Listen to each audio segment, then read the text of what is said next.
وكان في واحد اسمه ابو راويه تحت. ابو راويه طول النهار بيلعب دومنه. والعب بقى واخد بالك.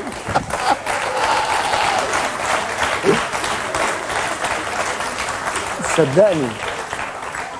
وطول النهار اوعى اسمها لها ايه، اوعى اسمها مين بيتكلم عن مين ابو راويه ده. كانت قضيه بقى بالنسبه لي، لانه طول ال 24 ساعه بيلعب دومنه وانت قاعد متابعه. لا مش عارف انام انا. انا مش عارف انام. فانا لو وصفت لك الشقه دي كانت ضيقه قد ايه يعني. واللي كان فيها حاجه عجيبه جدا، ترباس الحمام كان من بره.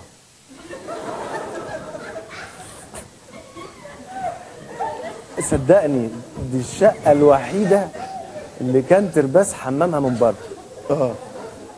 مش فاهم ليه.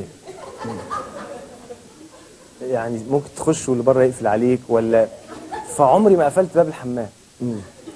دايما مفتوح. دايما مفتوح، لانه لو قفلته مش هعرف افرد رجلي. حمام صدقني. بس انا كان قد المكتب ده. بس دخول الحمام ده يعني عايز حاله اطمئنان. ازاي كنت بتبقى مطمئن وانت ممكن حد يتربس عليك من بره؟ لا ما هو فيش اطمئنان ايه، ما فيش. كانش في الحمام بتاعي ده خالص كانش تقدر تحس بالاطمئنان، ولا في الشقه كلها تقدر تحس بالاطمئنان. وبعدين الحمام لازم تحدد انت داخل تعمل ايه. لا انا عايز اقول لك يعني لو داخل يعني الحوض كان كده. الحوض كان كده. باب الحمام كان كده. وسوري التواليت كان كده. وسوري ليه؟ ما احنا فاهمين. الكابانيه كان كده. ايوه. وباب الشقه ايه، باب الحمام كده. فانا صحيت بقى من الاوضه المنيله بنيله اللي انا نايم فيها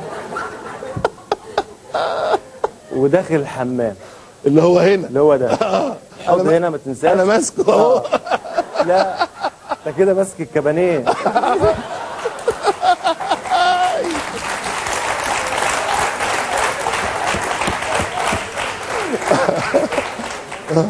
حلو الكلام. حلو.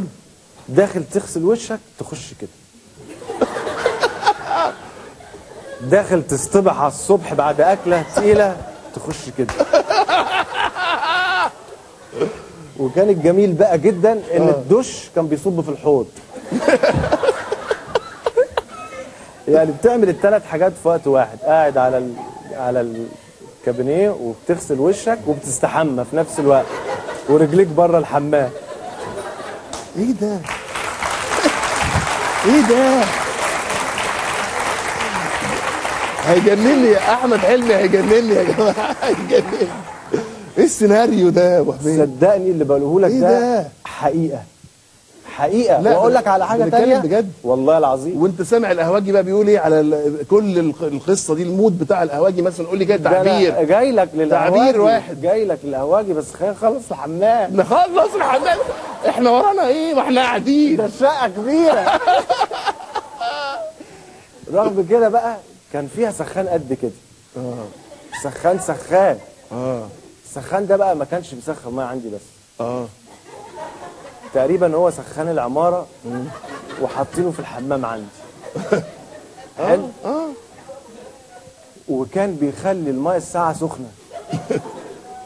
يعني الحنفيتين سخنين. مش واحده ساعه وواحده سخنه زي بقيه البني ادمين. مش خلاط. هو في خلاط وكل حاجه. بس يعني دايما دي ساقعه ودي سخنه. طب وتعمل ايه؟ لا تفتح دي سخنه وتفتح دي سخنه برضه. واخد بالك. وفي يوم من الايام ايوه برضه بعد اكله تقيله. ايوه. وانا قاعد زي بقيه الناس. وبعمل بتاع اللي في الجنب وميه سخنه بقى.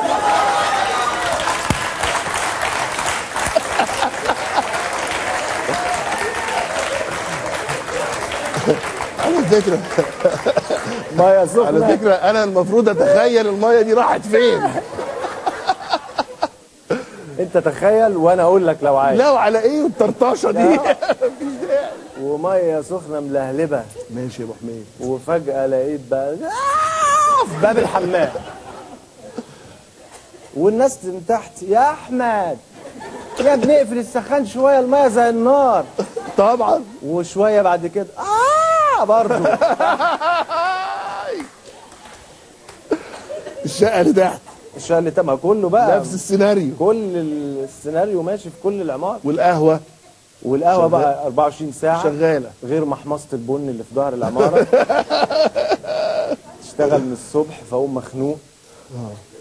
يعني انت شفت ايام صعبه يا ابو حميد. شفت ايام سخنه.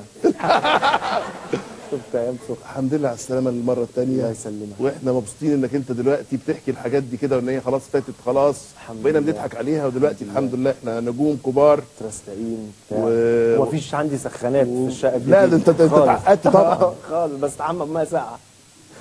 المهم بقى هرجعك للموضوع بتاع الراجل اللي هو الشهريار ده. راجل اتجوز اكتر من 200 ست، بيقولوا 203، وبيبحث عن الزوجه رقم 204. يبحث؟ هو في نفس يبحث؟ والمفاجاه الكبيره اللي انا عاملها لك بقى يا احمد، ان انا استضفت لك الراجل ده، موجود معانا هنا حالا. اتفضل يا عم مصطفى سميده.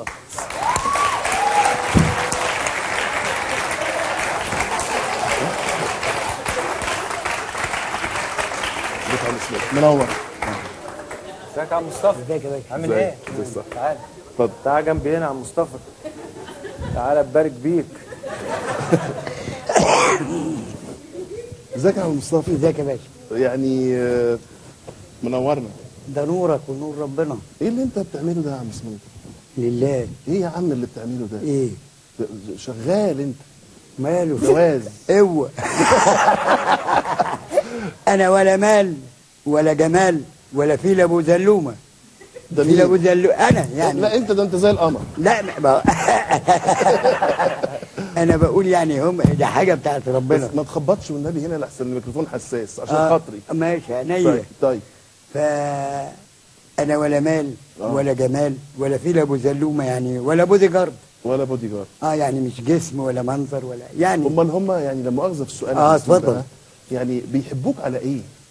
من حبه ربنا حب فيه خلقه. صح ولا لا؟ صح. شوف 100% الموضوع ده وراه سر.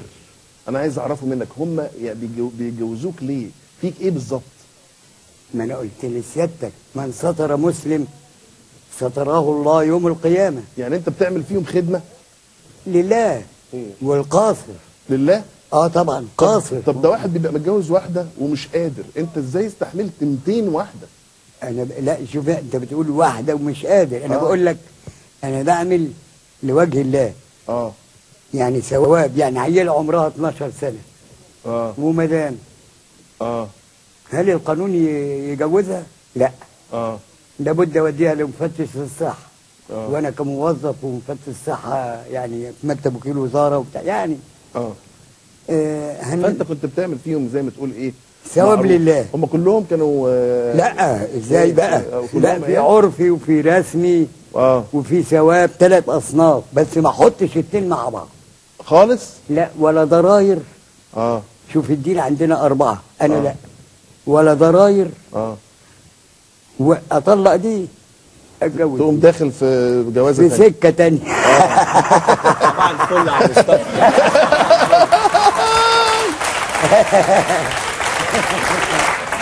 يا عم مصطفى سميده، انت راجل انا عم سميده قد البيضه فلقت الحيطه.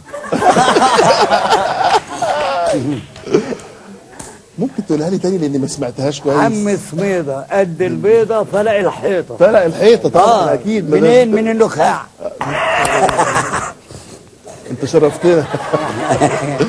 راجل دمك زي العسل. الله يحفظك. ويعني عايز اقول لك انك انت شرفتنا النهارده من عند الله. والف الف شكر على وجودك معانا. الله يحفظك. واتمنى لك كل التوفيق. الله يحفظك. ويعني خلاص بقى بطل جواز بقى. لا ليه؟ انا هعمل 4 في قسيمه واحده. 4 في الف مبروك. مبروك بقى لعم سميده يا جماعه.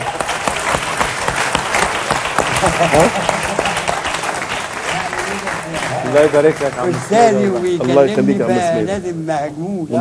وان شاء الله نشوفك مره ثانيه على خير باذن الله. تحت امرك يا باشا. طيب. وانا جيت هنا قبل كده مره. الله يخليك. مع السلامه. مع السلامه يا عم سميده. لو في عروسه عم معاك كده مصطفى سميده يا ريت. لا لو سمحت تخلي بالك من عم سميده لو سمحت يا اروى، وخلي بالك الراجل يعني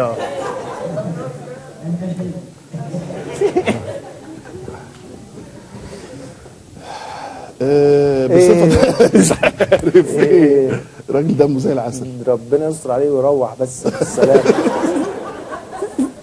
يعني يوصل بالسلام.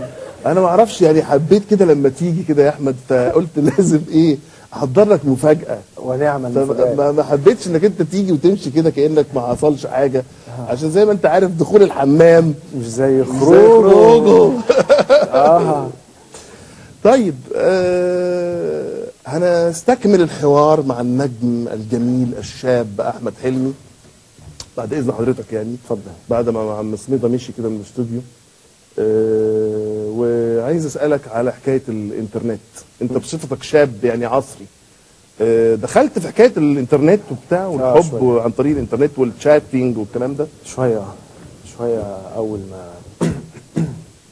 ما اشتريت كمبيوتر وكده، فكنت بشتري الكروت دي اللي فيها رقم التليفون بتاع الانترنت، وبعدين لقيت نفسي بتسحب جامد جدا، يعني اقعد بالثلاث اربع ساعات.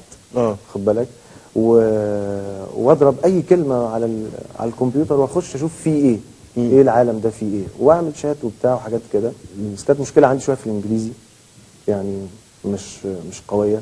لا بجد ولا؟ والله. بس دلوقتي ايه، اتحسنت؟ اتحسنت الى الاسوء. عملت ايه بقى؟ الى الاسوء. حسنت فين، في جنوب افريقيا ولا ايه؟ لا والله شويه كده يعني، عارف، من الشات برضو ابتديت مع الكلام كلمه بتاع ترد على كلمتين عربي، فكانت بتعدي